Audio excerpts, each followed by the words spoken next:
태초에 말씀이 있었고 그 말씀은 곧 하나님이었습니다. 성서는 가장 오래 남았고 또 가장 큰 힘을 지닌 문서입니다. 시대를 초월하고 도발적이며 논란도 많고 또한 미스터리에 쌓인 책. 이제 이 성스러운 말씀의 기원을 탐색하는 긴 여정을 함께 떠나보시겠습니다. 신구약 두 권으로 나뉘어 66권의 책이 집대성된 성서. 표준 영어판 성서에는 거의 80만 개의 단어가 수록되어 있습니다. 영원한 생명을 지닌 채 살아남은 이 말들은 인간 사회의 법과 윤리와 도덕의 기초가 됨은 물론 세계 인구의 절반에겐 신앙의 원천입니다.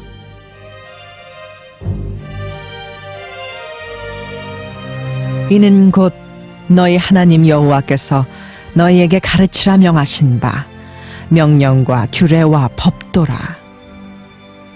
너희가 건너가 얻을 땅에서 행할 것이니. 신명기 6장 1절.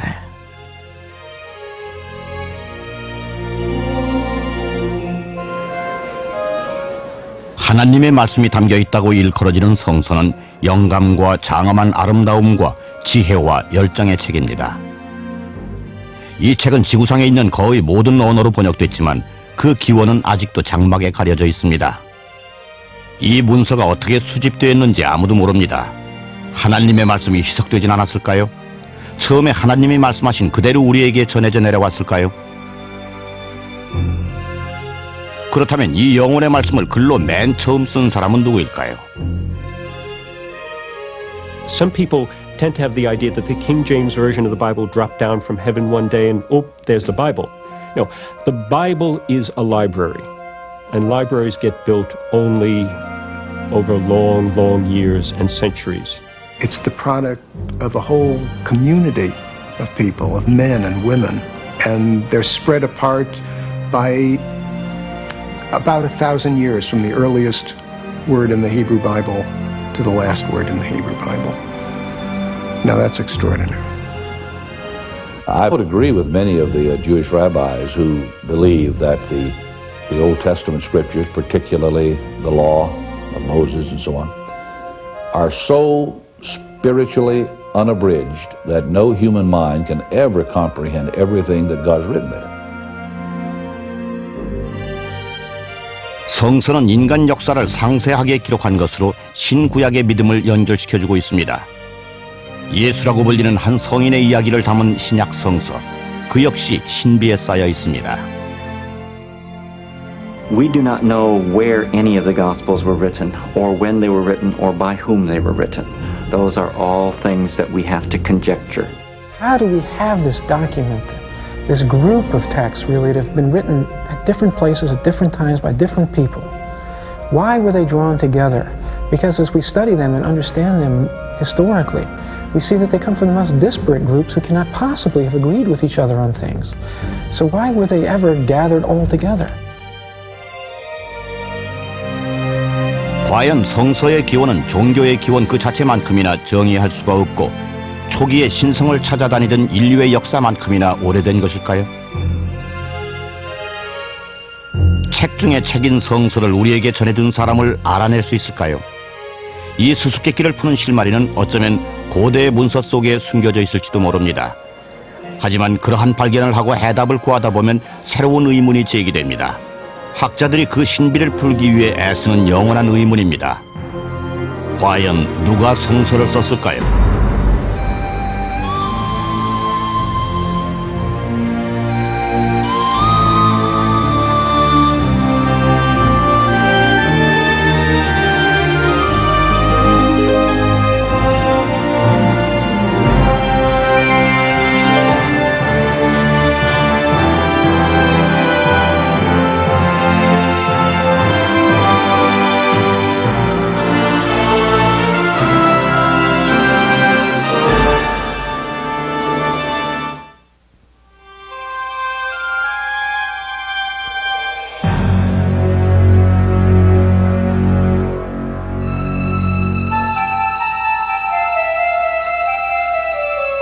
이 태고의 땅에 한때 살았던 사람들은 우리에게 영원한 유산을 남겨주었습니다.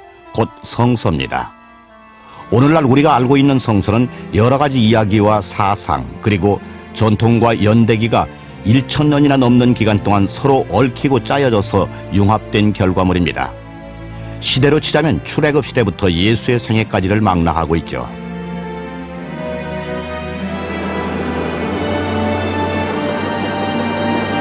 성서는 세계 최장기 베스트셀러로 해마다 약 1억 권의 사본을 찍어내고 있습니다. 이 인쇄물의 근원을 추적해 올라가자면 유난히도 길고 긴 여정을 시작해야 합니다. 그러나 이 탐구에는 논란도 없지 않습니다. 이 책에 대해서는 우리가 깊고 열정적인 신념을 갖고 있는 데다 많은 이들이 이 책을 너무나 성스러운 것으로 보기 때문이죠. 성서에 포함된 내용 중에 정말 하나님의 신성한 말씀은 얼마나 되고 인간의 작품은 또 얼마나 될까요? 혹시 그 안에는 역사와 전설이 혼동될 만큼 뒤섞여 있지는 않을까요? 원래 내용이 성서 안에 그대로 담겨 있을까요? 아니면 고대 텍스트가 혹시 누락되지는 않았을까요? 학자들은 항상 이런 문제로 혼란을 겪었습니다. 그러나 일반 선남 선녀들의 영웅적인 행동과 수많은 예언자와 성직자 그리고 악당과 영웅과 여러 왕들의 화려한 행적이 성서를 만드는 데 각각 나름대로 역할을 했지만 그들은 시공간상으로 우리와는 엄청나게 멀리 떨어져 있습니다. 단지 영혼과 메아리로만 감돌고 있을 뿐이죠. 이들의 행적을 추적하기 위해 신구약의 기원을 탐구하다 보면 이곳 중앙아시아에서 첫 발을 내딛게 됩니다. 이 지역은 아직도 고대의 비밀을 많이 간직하고 있습니다. 그러나 이 광대하고 장엄한 풍경은 인류 역사상 가장 경외받는 이 책이 어떻게 쓰여졌는지에 대해서는 안타깝게도 침묵을 지키고 있습니다.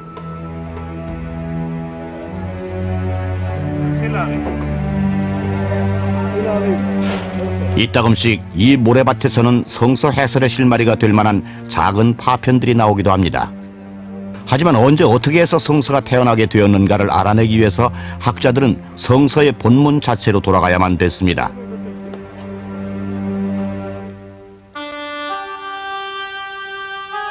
이 책의 말씀 가운데 성서의 기원에 대한 해답이 있지만 그것을 찾기란 어려운 일입니다. 수세기 동안 번역되고 편집되는 과정에서 지금의 성서는 원본과는 많이 멀어졌을 수도 있습니다. 특히 토라라고도 하고 모세 오경이라고도 하는 가장 오래된 성서 맨 앞에 5권이 그렇죠.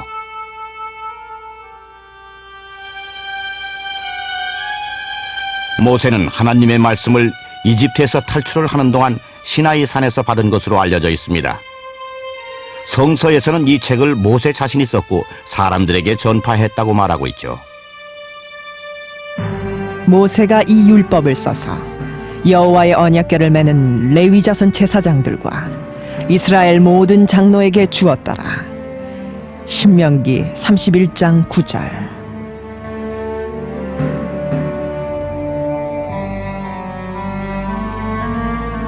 Religious tradition has taught us that God revealed it to Moses at Sinai.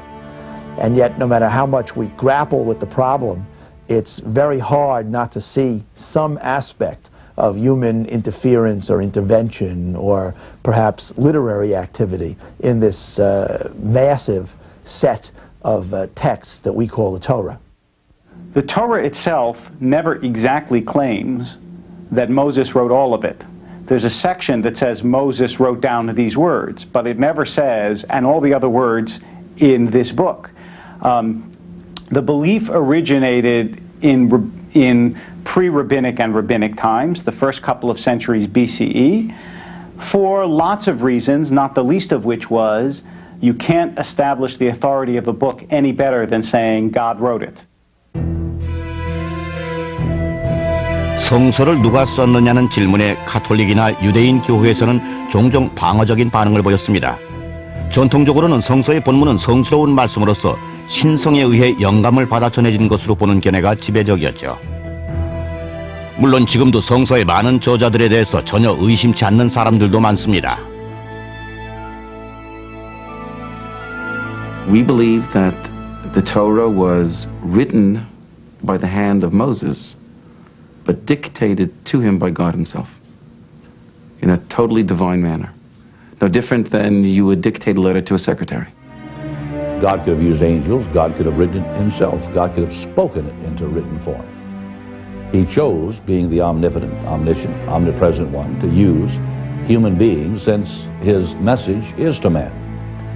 Therefore, whether Moses writing the Pentateuch or Matthew, Mark, Luke, and John writing the Gospels, or any of the 40 men and women who were instrumental, each of them, under divine inspiration, wrote verbatim, totally verbatim, as God instructed, but through their own personality.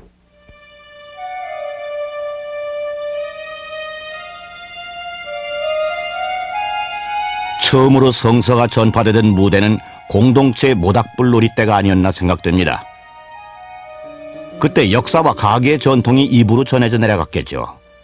그것도 여러 번 되풀이됐을 것입니다. 갈등과 해방과 구제의 대서사시가 재현되고 이렇게 해서 조상들과 하나님의 교류가 구두로 세대에서 세대로 전달됐습니다.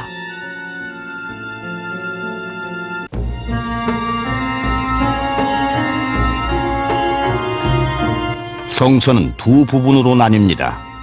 첫 부분이 소위 구약 혹은 히브리 성서입니다. 구약은 창세기부터 신명기까지 모세 오경으로 흔히 율법서라고 불리죠. 그 다음은 역사서 또는 예언서들입니다. 여호수아, 사사기, 사무엘 상하, 열왕기 상하권이 있고 끝으로 시편과 잠언, 아가와 역대 상하기 등 모두 39권으로 되어 있습니다. 예수 그리스도의 생애와 가르침을 담고 있는 신약 성서는 27권으로 되어 있죠. 먼저 네 복음서인 마태, 마가, 누가, 요한서가 있고 사도행전과 몇 권의 서간문이 있고 마지막으로 요한계시록이 있습니다. 하지만 모두가 처음부터 확정된 종교적인 경전이 아닙니다. 수세기를 거쳐 다양한 교회로부터 가치 있는 경전으로 인정받아 성서에 포함이 된 것입니다.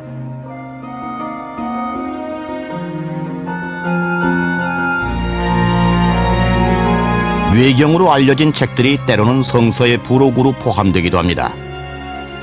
예언과 시와 역사를 망라하고 있는 이 책들은 한때는 히브리 성서에 포함되기도 했지만 서력 기원이 시작되기 직전 교후의 정통 경전에서 탈락됐습니다.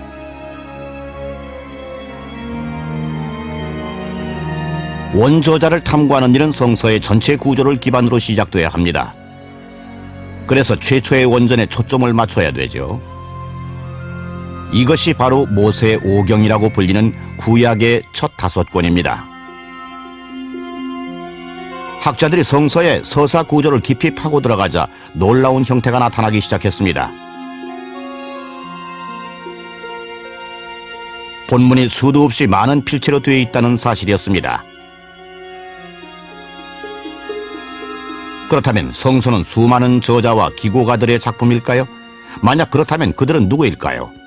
하나님의 말씀이 각기 다른 형태로 나타났으며 그런 계시는 지금까지도 계속되고 있다는 것이 과연 가능한 일일까요?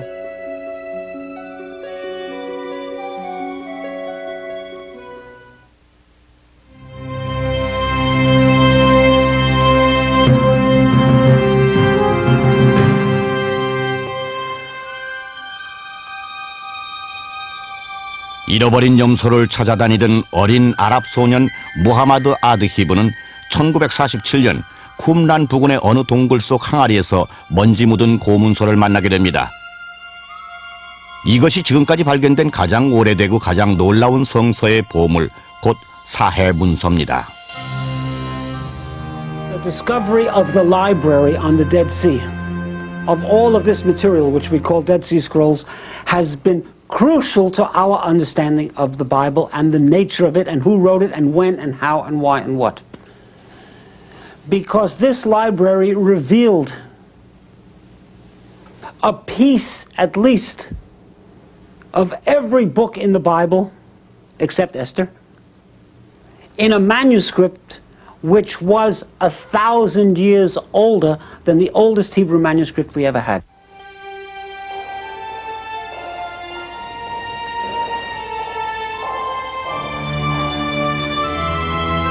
지금은 예루살렘 성전에 보관되어 있는 이 문서는 성스러운 대사원이 파괴되기 전 그러니까 유대교가 풍미하던 시기에 장장 300년에 걸쳐 쓰여졌습니다. 그 문서에선 앞으로 교회가 분열돼 서로 반목하는 여러 종파로 나뉘어질 것을 이미 내다보고 있었죠.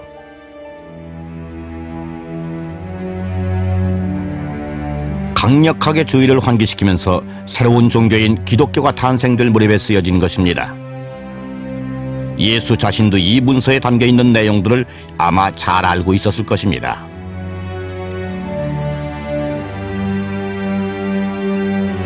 너희가 모르는 자에게서 불을 빼앗지 말라. 너희를 더욱 궁핍하게 할 뿐이니라. 만약 하나님께서 예정하신 거라면 궁핍함 속에서 죽어가야 하리라. 그렇게 정해졌기 때문이다. 그러나 그것으로 인해 내 정신을 부패시키지 말지니. 사해문서 4Q 416번.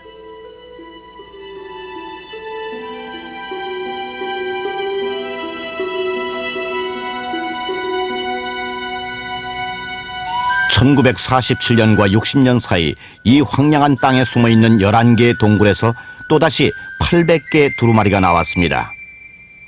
이 풍부한 문서는 원래 숨겨둔 그대로 2000년을 견뎌내다 인간의 손으로 들어왔습니다.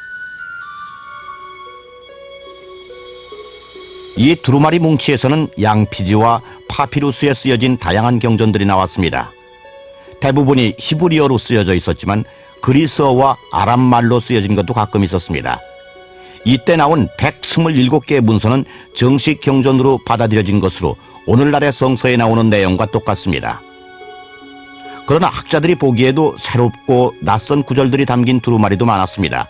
몇 개의 문서는 다른 필경자들에 의해 19번이나 달리 쓰여져 있었죠. 이것으로 우리는 성서가 다양한 출처에서 수집됐음을 알 수 있습니다. We have discovered that there were in circulation different manuscripts of the same book. The book of Samuel is better than the book which we have, longer, more detailed. The book of Jeremiah is worse, shorter and more confused. So the general rule is that the Dead Sea Scrolls have encouraged us to accept the validity of the text, the Hebrew text which we have, but to acknowledge the fact that there were other texts in circulation. 이 사해문서는 초기 더 옛날 성서를 바탕으로 쓰여진 것일까요? 누가 이 멀고 황폐한 광야에서 이 책들을 수집했을까요? 또 수집한 이유는 뭘까요? 그 해답은 쿰난 정착지 부근 이곳에 숨어 있을지도 모릅니다. 이곳은 한때 운둔적인 유대교회의 한파인 에세네파가 점하고 있었습니다. 에세네라는 말은 아람어에서 나온 말로서 경건한 또는 치료자라는 뜻입니다. 에세네는 유대인이 로마와 숙명적인 전쟁을 벌이기 150년 전쯤 유대계의 주류에서 떨어져 나왔습니다. 사막에서의 격리된 생활을 선택한 이들은 오랫동안 기다려온 메시아를 기대하면서 신앙심을 키워갔습니다. 때는 마침 예수가 역사에 등장하려던 그 즈음이었습니다. 평화주의자들이었던 에세네파 신도들이 이 두루마리를 감췄을 가능성이 가장 큽니다. 하지만 왜 그랬을까요? 학자들은 여기에 대한 해답을 찾았지만 허사였습니다. 에세네파는 로마군이 예루살렘에 있는 성전을 파괴할 것으로 생각하고 이 성스러운 문서를 안전하게 지키기 위해서 쿰난으로 가져간 것일까요? 그건 아닐 것입니다. 왜냐하면 문서를 번역해보자 에세네파와 예루살렘 제사장들은 종교적인 쟁점에 관해 근본적으로 견해가 서로 다른 것이 분명했습니다.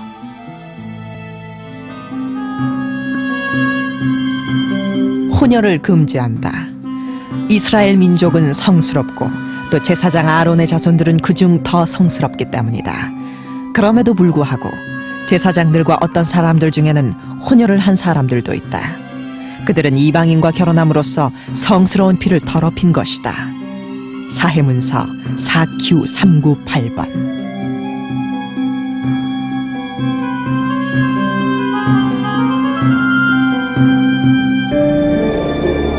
이 수집본 중 가장 색다른 문서는 3번 동굴에서 발견된 동판 두루마리입니다. 이 문서에는 이 지역에 묻힌 64점의 보물 명세가 적혀 있었지만 실제로 발견된 것은 없습니다. It appears that the copper scroll was written on copper rather than on leather like all the other scrolls or papyrus, for the reason that it was a treasure list a document from the temple.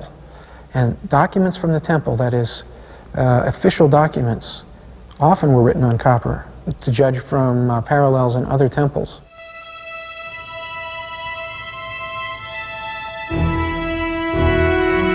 로마군이 성전을 파괴했을 때에도 이 두루마리는 다른 곳에 묻혀 있었기 때문에 어떤 학자들은 이 문서를 감춘 사람들이 성전의 보물과 종교적인 공예품까지 감추었을 것으로 추측했습니다. 하지만 이것도 역시 가능성이 없습니다. 에세네파와 예루살렘 제사장들 사이에는 깊은 골이 패여 있었기 때문이죠. 두루마리 문서의 본문을 깊이 파들어가 보았지만 놀랍게도 그 문서를 누가 썼는지 또 누가 쿰란의 절벽에다 숨겨두었는지에 대해서는 전혀 기록이 없었습니다. I think the scrolls were probably put in the caves by a group of people who expected to return and get them. At the time of the Great War with Rome, which went from 66 to 70, it's probably the case that only a few people knew where they were. There are hundreds and hundreds of caves to be seen in the area where the scrolls were found, and it cannot have been a common knowledge which ones contained these great treasures. So the ones who had the keys perished, probably at the hands of the Romans.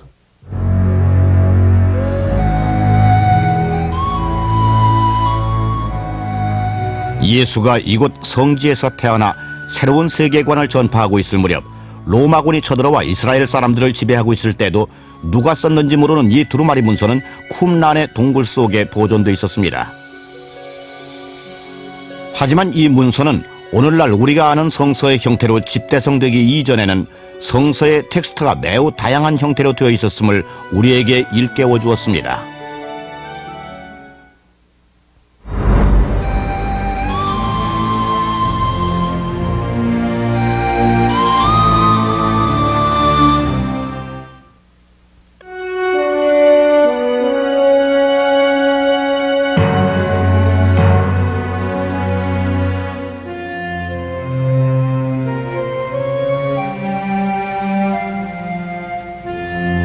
거의 1000년 전 성서의 첫 5권인 모세오경에서 모순되는 구절이 처음으로 눈에 띄었습니다.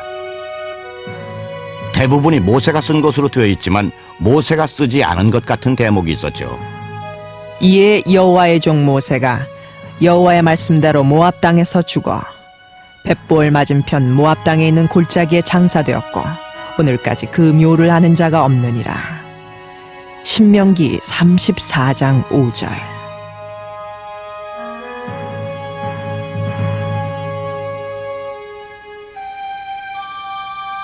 만약 모세가 모세오경의 저자였다면 어떻게 해서 자기 자신의 죽음에 대해 기록을 할 수 있었겠느냐고 학자들은 주장했습니다.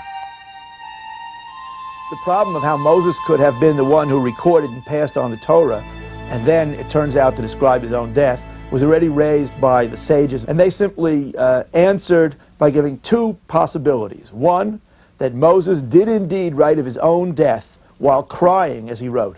And second of all, that those verses of the Torah were written by his faithful servant and his successor Joshua. 그러나 성서에는 이보다 더 혼란스러운 대목이 있고 그런 구절은 창세기에도 나옵니다. 혈육 있는 모든 생물을 너는 각기 암수 한 쌍씩을 방주로 이끌어들여 너와 함께 생명을 보존케 하되. 창세기 6장 19절.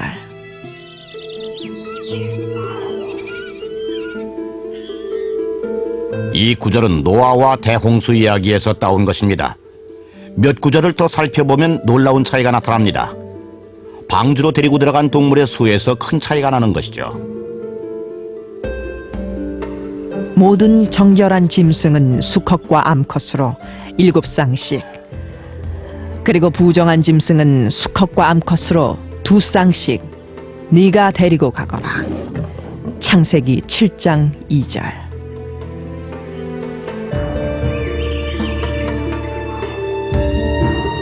모든 종류의 동물을 각 한 쌍씩이었을까요? 아니면 정결한 동물 7종류만이었을까요? 이렇게 같은 이야기가 서로 다른 내용으로 2번씩 나오는 예가 여러 번 있습니다. 세부적으로 들어가서 일치하지 않는 것이죠. 학자들은 이런 것을 중복구절이라고 부릅니다. 이 세상을 창조하는 이야기에도 별개의 두 가지 이야기가 있죠. 하나님과 족장 아브라함 사이의 계약에도 두 가지 판이 있습니다.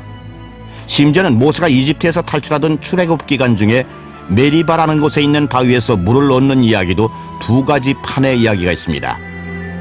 이 중복구절이라고 불리는 내용은 대부분 하나님이 각각 다른 사람에게 말씀하신 것이었습니다. 히브리 텍스트에는 때로 신성이 엘로힘으로 언급되어 있습니다. 이 말은 히브리어로 하나님을 일컫는 말이죠. 하지만 또 다른 판에서는 하나님을 종종 야훼 혹은 주님으로 쓰고 있습니다. 수세기 동안 학자들은 이런 차이점 때문에 혼란을 겪었습니다.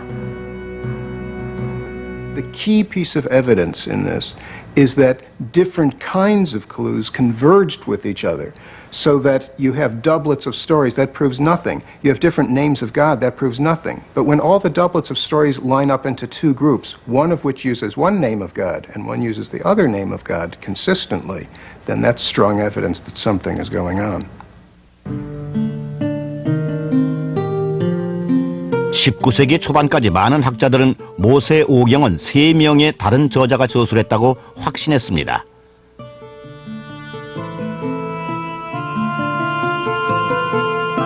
하나님을 야훼라고 부른 텍스트의 작가는 이름이 제이였습니다. 초기 유럽의 번역가들은 히브리 이름의 정확한 발음을 몰랐기 때문이었습니다. 많은 번역가들이 부주의한 나머지 하나님의 이름을 야훼로 불러야 할 것을 여호와로 잘못 써버렸고 어이없게도 그것이 굳어져 버렸습니다. 하나님을 엘로힘으로 부른 책의 저자는 첫자인 이로 불렸습니다. 또 세 번째 작가는 피로 확인됐습니다. 어떤 제사장으로 여겨지고 있는 이 저자는 제이와 이와는 다른 문체로 글을 썼습니다.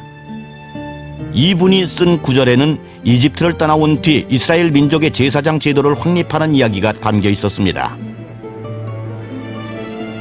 All these texts are written in Hebrew, but in a different stage of Hebrew that we can identify.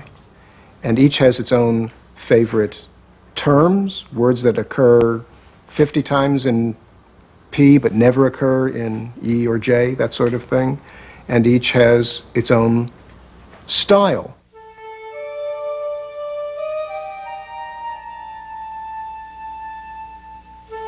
최초로 쓰여진 히브리어 원전에서는 그 차이가 명백하게 드러납니다.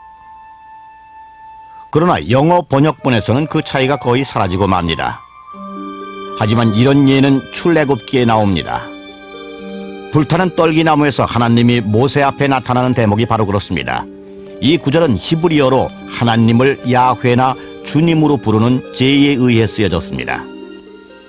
여호와의 사자가 떨기나무 불꽃 가운데서 그에게 나타나시니라. 그가 보니 떨기나무에 불이 붙었으나 사라지지 아니하는지라. 출애굽기 3장 2절.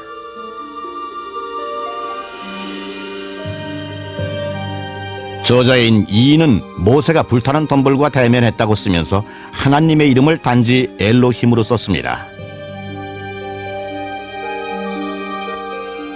또 이르시되 나는 내 조상의 하나님이니 아브라함의 하나님, 이삭의 하나님, 야곱의 하나님이니라. 모세가 하나님 배우기를 두려워하여 얼굴을 가리우매. 출애굽기 3장 6절.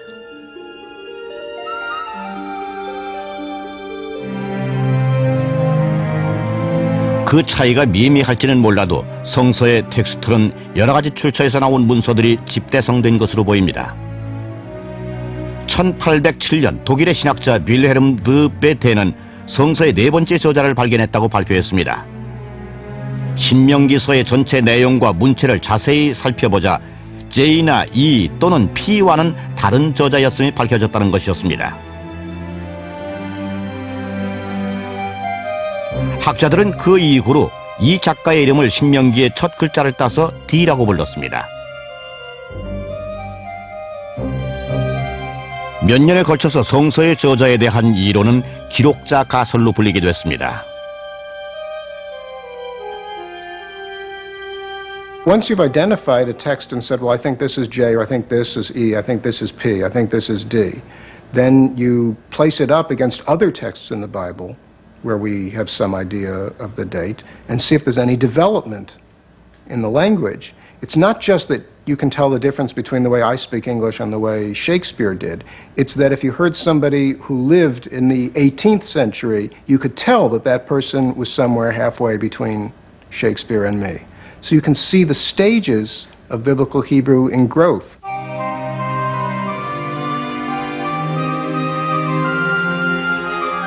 성서의 저자에 대한 문제와 여러 가지 가설에 대해 초기 교회에서 편협하게 거부 반응을 보였던 것에 비해서 1943년 교황 비오 12세는 새로운 칙령을 발표해 종교 지도자들과 학자들을 놀라게 했습니다.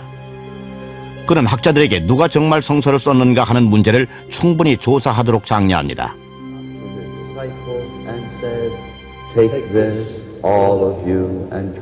교황의 지시는 성서 연구에선 매우 획기적인 사건으로서 이제 성서의 기원에 대해 전에 없던 진지한 연구가 시작됐습니다. 이 탐구로 인해 하나님의 성스러운 말씀이 어떻게 수세기를 관통하며 살아남았는지를 보여주는 놀라운 창이 열리게 됩니다.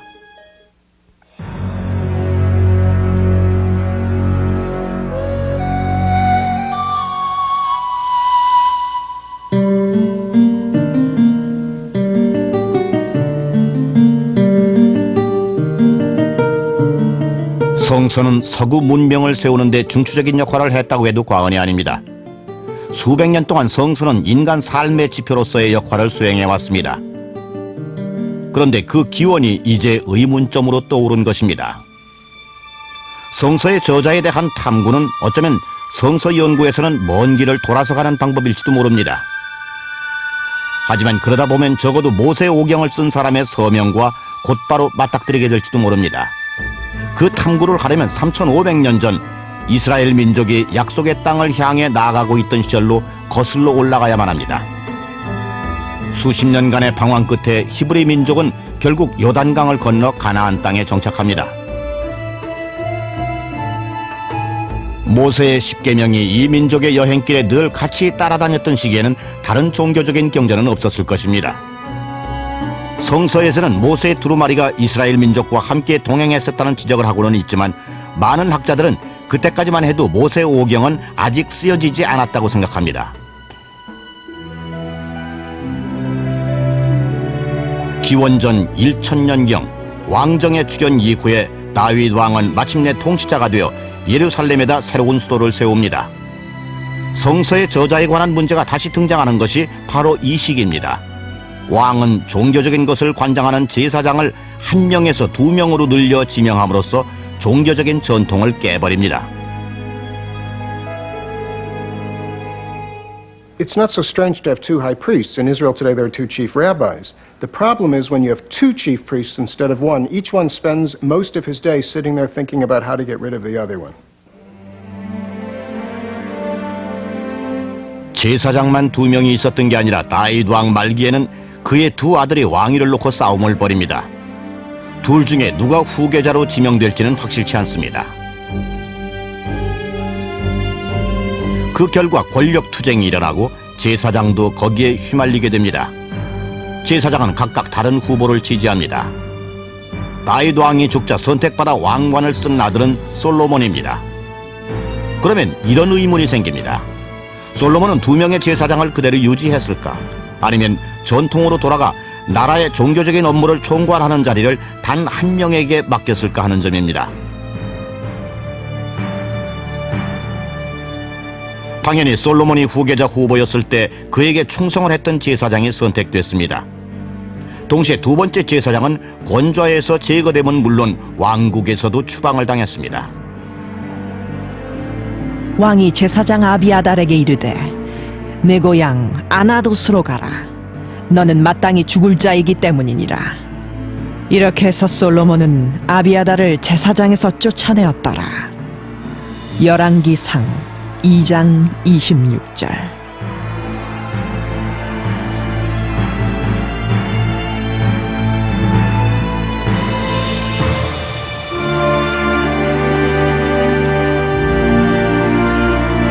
이렇게 해서 제사장은 솔로몬 왕 덕분에 독점적인 제사장의 역할을 하게 됩니다.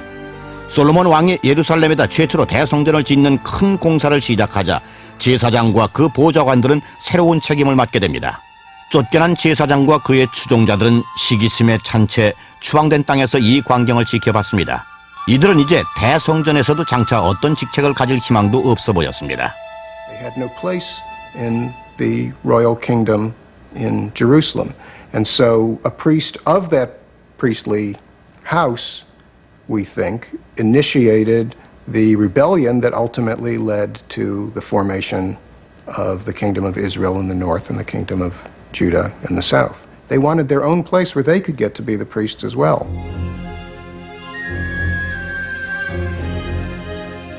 이렇게 해서 기원전 912년 북쪽의 10개 부족은 예루살렘에 대한 충성을 거둬들이면서 나라는 두 쪽으로 분열하게 됩니다. 북쪽에는 이스라엘, 남쪽에는 유다 왕국이 생겨난 것이죠. 한 나라에서 탄생한 이 두 왕국은 불안한 휴전 상태에서 서로 반목하게 됩니다. Each had its own king, each had its own traditions, its own sacred places of worship. At the same time, we're talking about a region that's the size of a large American county, so people were close to each other, people had relatives north and south, they both spoke the same language, and they both had the same old traditions of ancestors, Abraham, Isaac, and Jacob, and events in Egypt with Moses and events at Mount Sinai.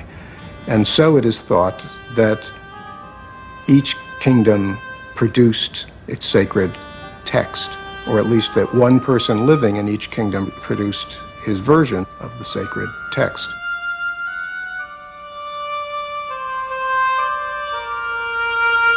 그렇다면 따로따로 만든 성서가 동시에 나오지 않았을까요? We think that the J material was first gathered together under King Solomon. It represents Solomon's attempt to gather up the stories of a people, to knit them together into a coherent narrative to tell the story about how the people of Israel came to be a people. And so it became a kind of national epic.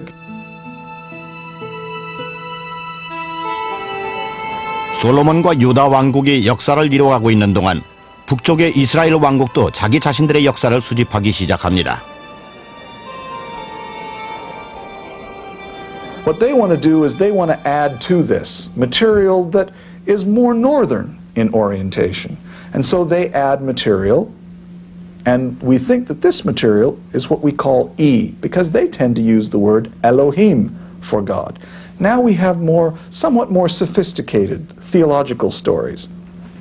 But interestingly enough, we also have stories that tend to emphasize the significance of the second son.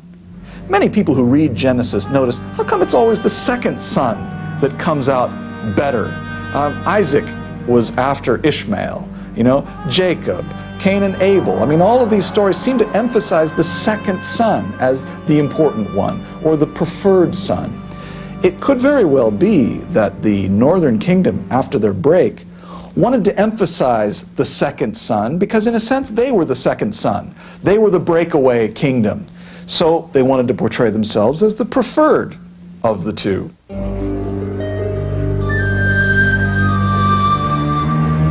하지만 성서에서 사랑받는 둘째 아들과는 달리 이스라엘 왕국은 이교도의 손에 넘어가게 됩니다. 시간이 흐르자 사람들은 자기들이 오기 전에 있던 가나안 사람들의 신을 섬기기 시작합니다. 그리고 19명의 왕 치하에서 길고 고통스러운 역사를 살게 되고 그 왕들 중에 8명은 난폭하게 죽음을 당합니다. 예언자들의 경고에도 불구하고 왕들은 도덕적으로 부패했고 계속해서 사람들을 노예로 삼았죠. 그러다 예수 탄생 750년 전 그 예언은 현실이 됩니다. 침략군 아시리아 군대가 북쪽에서 휩쓸고 내려와 이스라엘을 점령합니다.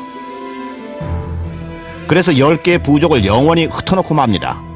그 뒤로 이 민족은 다시는 보이지도 들리지도 않게 됩니다.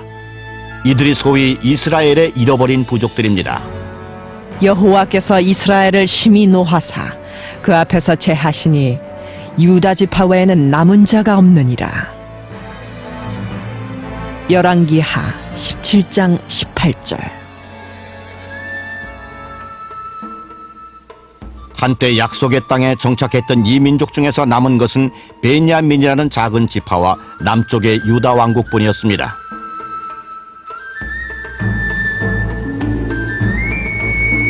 그렇지만 유다 왕국도 역시 영적으로 끊임없이 몰락을 하게 됩니다. 통합된 종교적인 인식도 율법이나 경전도 없자 온 나라에 이교도가 가득 차게 됐죠.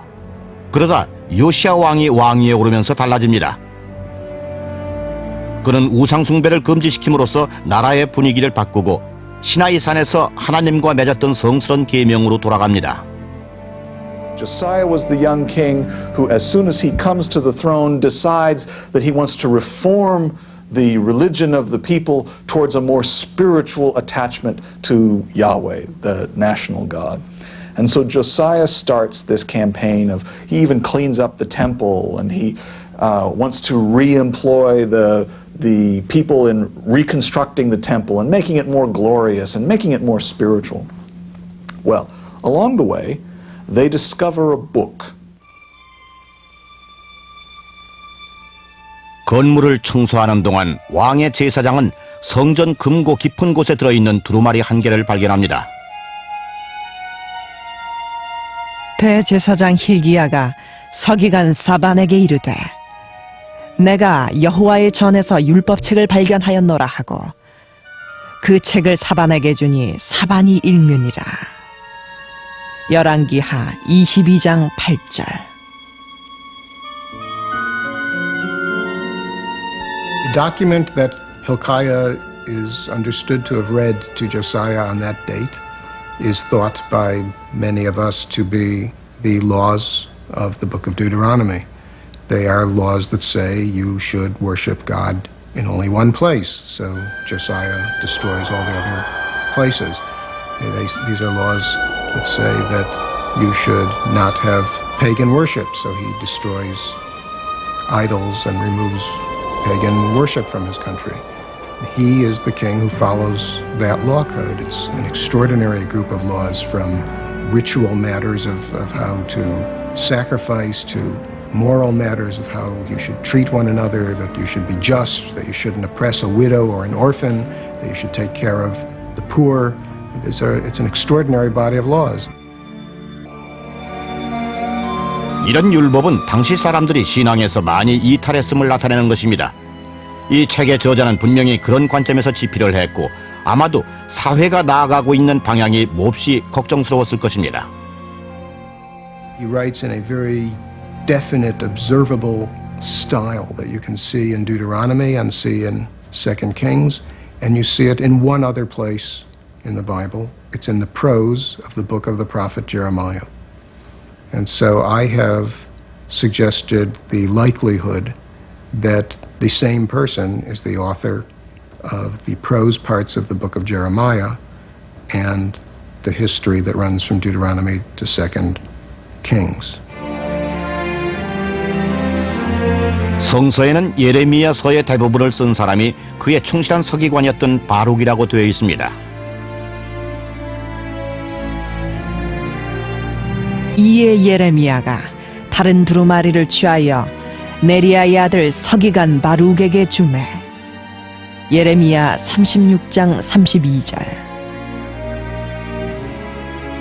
하지만 네리야의 아들 바룩은 단지 서기관에 지나지 않았을까요? 그가 신명기까지도 쓰진 않았을까요?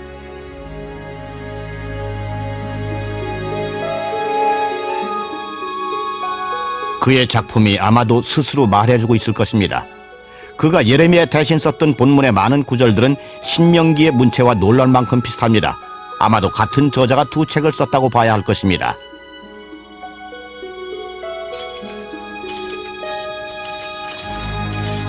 만약 그렇다면 여기서 발견된 물건이 성서의 초기 저자 중에 한 명과 직접 연결이 될지도 모릅니다.